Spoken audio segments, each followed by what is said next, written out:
अति का भला ना बोलना, अति की भली ना चूप, अति का भला ना बरसना, अति की भली ना धूप। આ કબીર સાહેબના દોહાનો મતલબ એવો થાય છે કે વધારે બોલવું પણ સારું નથી ને વધારે ચૂપ રહેવું પણ સારું નથી. એવી જ રીતે વધારે વરસાદનું વરસવું સારું નથી. તેવી જ રીતે વધારે ધૂપ એટલે તડકો, વધારે તડકો પણ સારો નથી. આવા જ કંઈક હાલાત અત્યારે વિશ્વભરના દેશોમાંથી સમાચાર આવી રહ્યા છે. એ પ્રમાણેના હાલાત હું તમને કહું તો શ્રીલંકામાં ખૂબ મોટા પ્રમાણમાં વરસાદ થઈ રહ્યો છે. ત્યાં પૂરથી એટલી બધી તબાહી મચેલી છે કે આપણા ઇન્ડિયન આર્મીના ચેતક હેલિકોપ્ટરોથી ત્યાં આગળ રેસ્ક્યુ થઈ રહ્યું છે. તેવી જ રીતે ઈરાનમાં ગરમીની સિઝન પત્યા પછી ત્યાં વરસાદનું એક ટીપું પણ પડ્યું નથી. ત્યાં પાણીની એટલી બધી તંગી ઊભી થઈ છે, એક ટીપા માટે લોકો ત્યાં તરસી રહ્યા છે. અડધા ઈરાનમાં પરિસ્થિતિ છે. ત્યાં આગળ ઈરાનની રાજધાની તહેરાનમાં 1 કરોડની આબાદી વાળી રાજધાની છે તહેરાન, એને બીજે અન્ય શિફ્ટ કરવી પડે એવી પરિસ્થિતિ ઊભી થઈ છે. તહેરાન જે રાજધાની છે એની ફરતે 5-6 બંધ છે, સરદાર સરોવર જેવા. એની પર આખું એની પર નિર્ભરતા હતી તહેરાનની. હવે એ બંધો ખાલી થવા લાગ્યા છે. એનું જળસ્તર ખૂબ મોટા પ્રમાણમાં ઘટી રહ્યું છે. અને એવી જ રીતે ઈરાન આખામાં 15-16 જેટલા બંધ હતા. એની પર ઈરાનની પાણીની નિર્ભરતા હતી. એ બધા બંધો અત્યારે ખાલી થઈ ગયા છે. ઈરાનમાં આ જળ સંકટ રાતોરાત ઊભું થયેલું નથી. 2002-3ની સાલ પછી ત્યાં હજારો લાખો ક્યુબિક મીટર પાણી ઓછું થઈ રહ્યું છે. પણ ત્યાંની સરકારે કોઈ યોજના જ ના બનાવી. ત્યાં કોઈ પાણી માટે પરિયોજના જ નથી. ત્યાંની પબ્લિક પણ જાગૃત ના થઈ, જેથી કરીને વર્ષો જતા અત્યારે પાણીનું સ્તર ખૂબ ઘટી ગયું છે.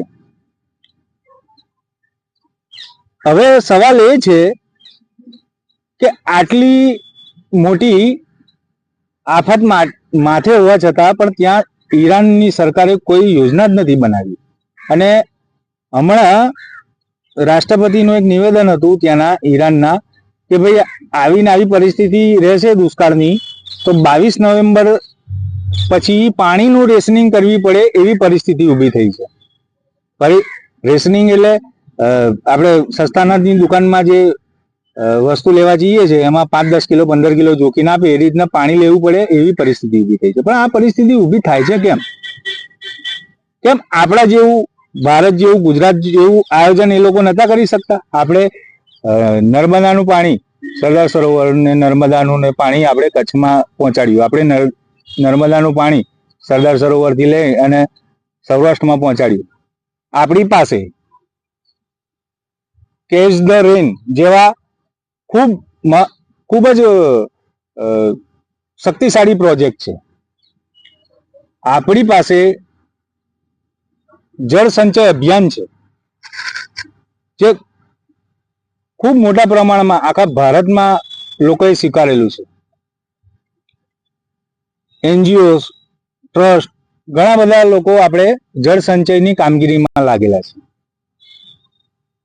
પણ મારો કહેવાનો મતલબ એવો છે કે ઈરાન જેવી પરિસ્થિતિ આપણે ત્યાં ઊભી ના થાય એટલા માટે થઈ અને આપણે પાણીનો વેડફાટ બિલકુલ ઓછો કરવો જોઈએ. અને સમાજનો પ્રત્યેક માણસ, હર એક માણસ જળ સંચય અભિયાનમાં જોડાઈ અને ઈરાન આટલો સમૃદ્ધ દેશ છે, તેલ ઉત્પાદકોમાં સૌથી અવ્વલ નંબર એનો આવે ઈરાન. પાણી કરતા એ તેલ ઉત્પાદનમાં વધારે આગળ છે. પણ તેમ છતાં પાણી માટે આ ઈરાન જે અત્યારે તરસી રહ્યું છે તેવી પરિસ્થિતિ આ ક્લાઇમેટ ચેન્જ ના વાતાવરણમાં અત્યારે અનિશ્ચિતતાનો દોર છે.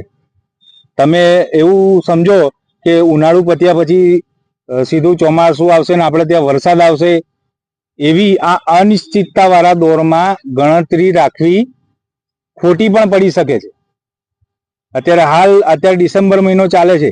મેં મારી 40 વર્ષની લાઈફમાં ક્યારેય ડિસેમ્બરમાં પંખો ચાલતા કે એસી ચાલતા નથી જોયા. આ ડિસેમ્બરમાં આપણે ચાલુ કરવા પડ્યા છે. પણ આ વૈશ્વિક પરિસ્થિતિ છે, સવાલ આપણો એકલો જ નથી. આપણે તો માલિકની મહેરબાનીથી જળ સંચય ક્ષેત્રે આગળ તો છીએ જ, પણ એને આપણે કન્ટિન્યુ રાખવાનું છે. આપણે રોજ નવી નવી સ્કીમો અપનાવવાની છે જળ સંચય માટેની. અત્યારે જળ સંચયના અભિયાનોમાં ખૂબ મોટા પ્રમાણમાં બોરવેલ રિચાર્જ થયા.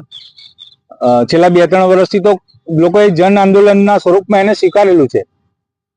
તળાવો આપણે હરાભરા કર્યા, નદી નાળા આપણે હર્યા ભર્યા કર્યા, જળાશયોમાં આપણે પાણી ભર્યું અને ખૂબ સારી એવી દેખાય એવી કામગીરી આપણે જળ સંચયના અભિયાનમાં કરી ચૂક્યા છે.